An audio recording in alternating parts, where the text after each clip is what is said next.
Hello, guys, and welcome back to the channel. Hope you're all doing fantastically well.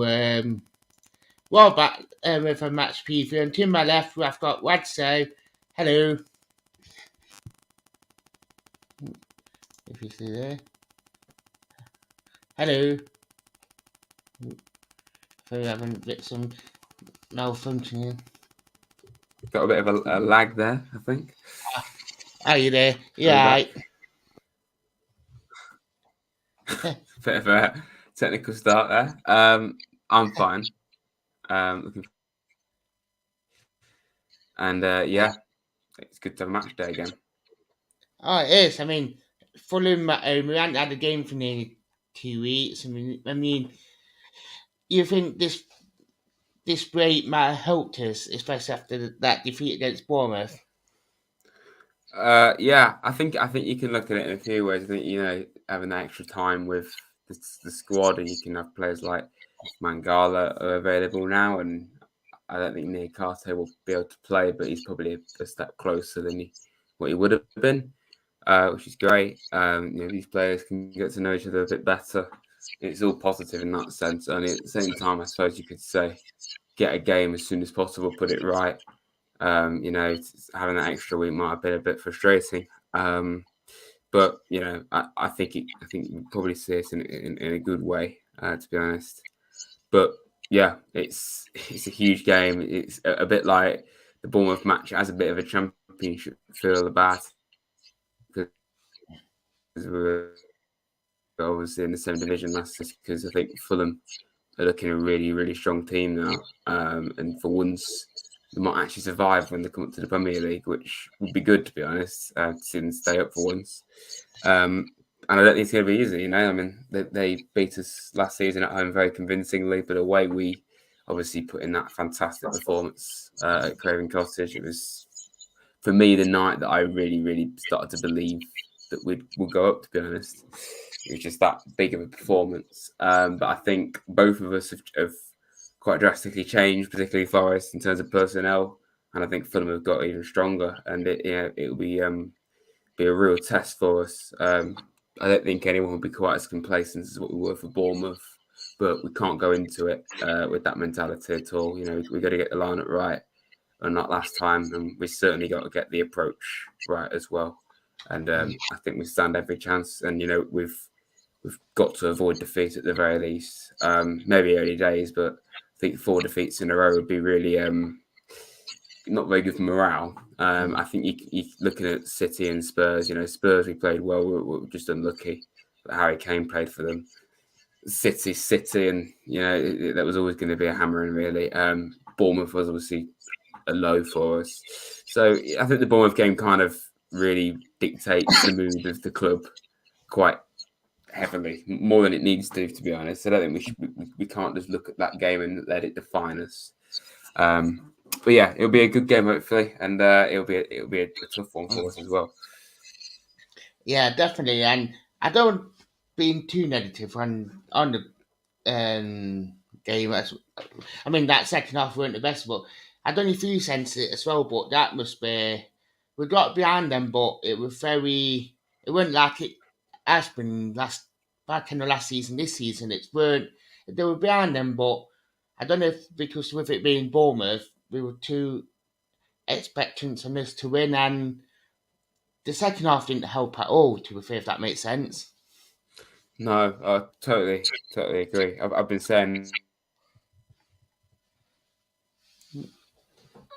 the atmosphere, the way fans always come and say, "Wow, City Ground's electric atmosphere." And 9 times out of 10 it is, but it's probably the weirdest atmosphere I've been in quite some time. Normally it's rocking no matter who we're playing, but it just didn't have that kick. It was weird. I think maybe in some ways the fact we had that, hammering against City, the best team in the world. Now we're going to play, little old Bournemouth, who were far from it. We all thought it should be easy. It was never going to be easy. No one's easy in this division. Bournemouth were a dangerous opposition to play. No manager, a point to prove. They'd see it in the same way as us, to be honest. They're newly promoted side. Let's go at them. This is one of the games we have to really, really try and win. And yeah, Bournemouth got it right, and we definitely didn't. Whether we made the wrong calls with the team selection and substitutes, I think we did. But I think the main issue was I don't know. I think the mentality was all wrong, to be honest. I think the players and fans, we kind of just approached it as like this is kind of like we're going to win even if we play badly, which is very rare. You know, we don't normally do that, and we can't let that happen. You know, we're all going on about City Ground needs to be a fortress. It certainly does, and it won't be a fortress if we play like that and if we act like that. So hopefully against Fulham it'll be a bit like what it was against West Ham and Spurs. You know, very very energetic. If we make mistakes, then we get them back up, not slag them off. And yeah, but it was a really bad game. But it was rare because we weren't really getting behind the team. Lots of people say the Sheffield United playoff game. We were in a very similar situation. We were throwing away a lead that was quite comfortable, and every time they scored, we just got louder and louder. And we didn't do that against Bournemouth, so bit of a weird one, really. But yeah, definitely agree. The atmosphere was a bit off for our standards, and we need to get it back up there again, really. Yeah, definitely. I mean, there's been a lot on that defence as well. A lot of criticism. I mean, there's been two big probably debates, as you've probably seen it anyway. It's Mm, been on the defence and the striker situation, which been very much a big debate. Should we be playing a striker? Should we be playing without a striker? mm, Obviously, the defence been a lot on Cook and well, obviously McKenna with that mistake for their goal, but McKenna being McKenna, he would have put him back. Well, he said normally, but it didn't. yeah, That one, so that's been a lot on our defence and an attack at the minute. absolutely, yeah, definitely. I think it didn't help as well the fact that we probably got midfield wrong against Bournemouth as well. I think Mm, Duarte really did well, to be honest, better than I thought he would do. I think he might become the next Cafu. He doesn't really play too much, but he'll become a bit of a fan favourite. He's got that kind of feel about him already, to be honest. But yeah, I don't really want to have a go at Yates. I'll always respect Ryan Yates and want him mm, to get game time, but maybe he wasn't the right call. I think wasn't helping without Mangala for the last few games. We needed O'Brien in that team desperately, and we had Freuler available as well, and neither of them came on. It was a mm, really weird one, but the initial question obviously was about the defence and attack, and I think we definitely need to be playing a striker. We've got three really good strikers at the club now, in obviously Taiwo, Super Sam Surridge, and Dennis. And Dennis can obviously play out wide as well, which I think is really useful. Sam's kind of played a bit out wide in the past as well, and I wouldn't start with him there. Um, I think he's crying out to have a big forward up there. We're always seeing when you play wing backs, obviously it's to often get forward and put balls into the box, and if you've not got a target man to finish them off, it's going to be difficult. And as good as Brennan and Morgan Gibbs White are, neither of them are tall and big and strong like someone like Awani is and Dennis, and even Sam Surridge. Sam Surridge is an incredible finisher in front of goal. And I think Tyro's still getting there. I'm still got a few doubts about him, but he's not going to improve unless if he's on the bench. And I think Dennis probably should be playing because he's the most experienced at a lot out of those three. Me personally, it's a very tough decision because I really rate Surridge even at this level. I think he deserves minutes. I think a bit light against Bournemouth. In fact, just in general, we've been struggling to find an out this season, struggling to finish. That's what Sam Surridge is good at. So arguably, we should. I wouldn't even be bothered if we played Surridge against Fulham to start with. I think there's a case for all three of the strikers, but at the very least, one of them needs to be in the team, in my opinion. And you mentioned obviously the defence. I think McKenna. It's one of the first mistakes I've seen him make. It's certainly one of the first that's led to a goal. I think 9 times out of 10 he boots that out of the pitch, and I think maybe the pressure got to him, and he made a really costly mistake. But I'm sure he's been kicking himself ever since, and I don't see him doing it again anytime soon. Hopefully, with Cookie, I think he's been a great servant to us just these last 9 months, but maybe he hasn't got the pace anymore and not suited to the Premier League now. I'm not sure, but he's certainly off that experience. With Wall, he's our captain. He's still, he's not like he's 30. He's only like 25. He can get better, and I think he will get better in time. And I personally wouldn't take Joe out the team just yet. If he keeps underperforming, then yeah, I probably would. But I think it's a big decision to drop him.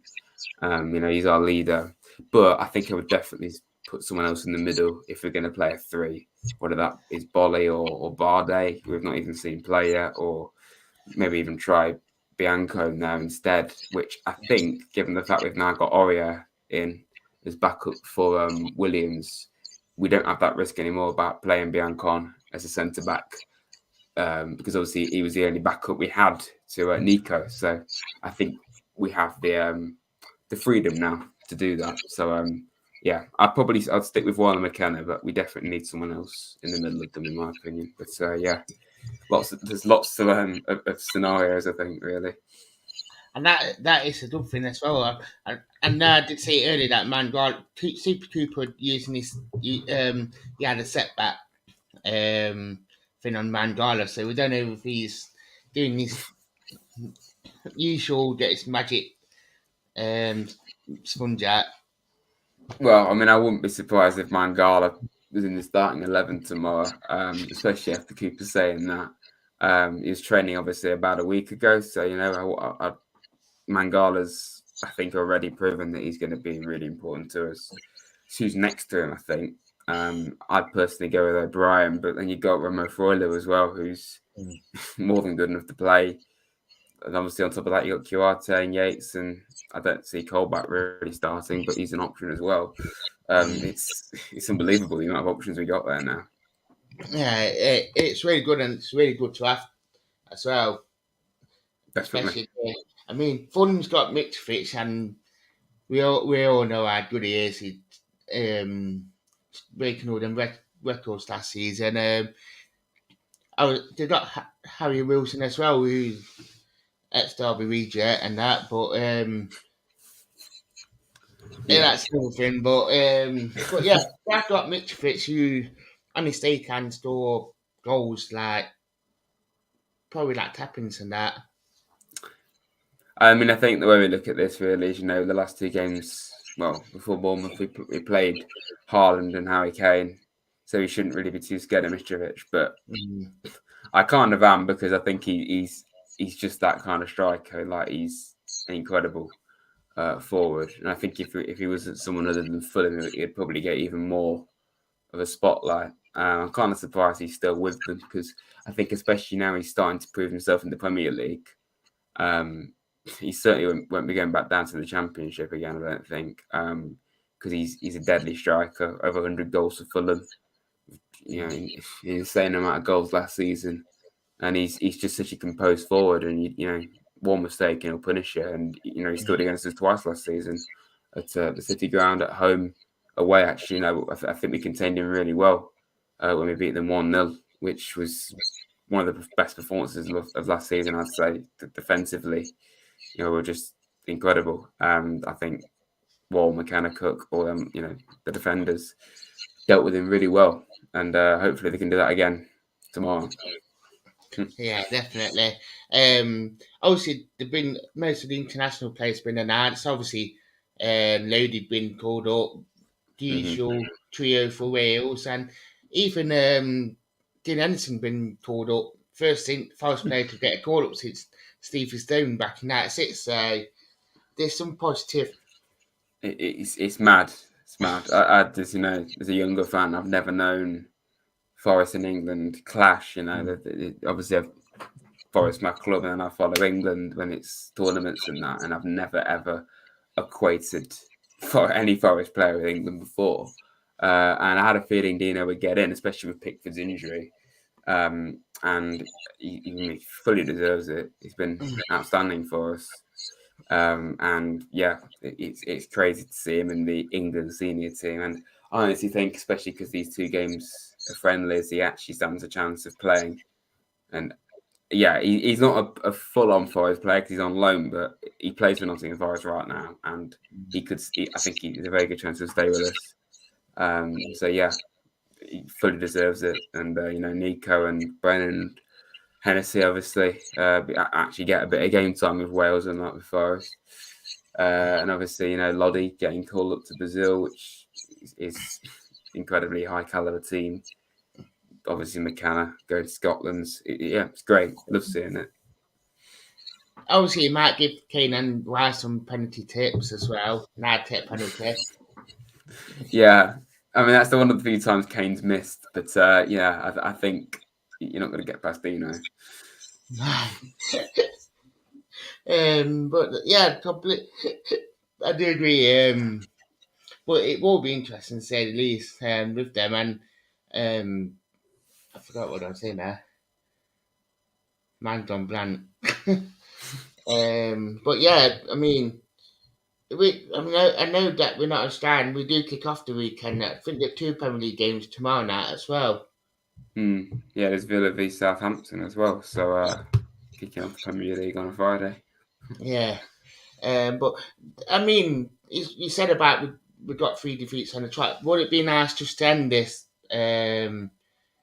sequence before international break on a win, especially with the defeats Yeah. and being late and having that sort of like great info with the Queen passed away. God bless her and pay respect for her. But it'd be nice to end this cycle to get a win.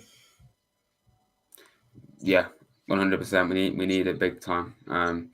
Losing 3 in a row, regardless of who they are, too, it's not going to be the best for morale or confidence. I think there's lots of reasons. I think losing to City and Spurs isn't bad, but Bournemouth is obviously a big concern. The way we went about that defeat was particularly concerning.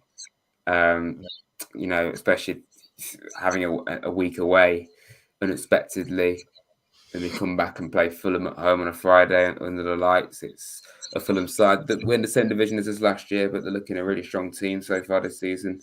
Adapted to the league very well. International break would be another 2 weeks without a game.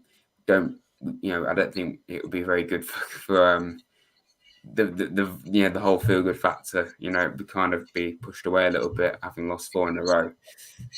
So I'll take a draw tomorrow, but I think we need to be winning as soon as possible.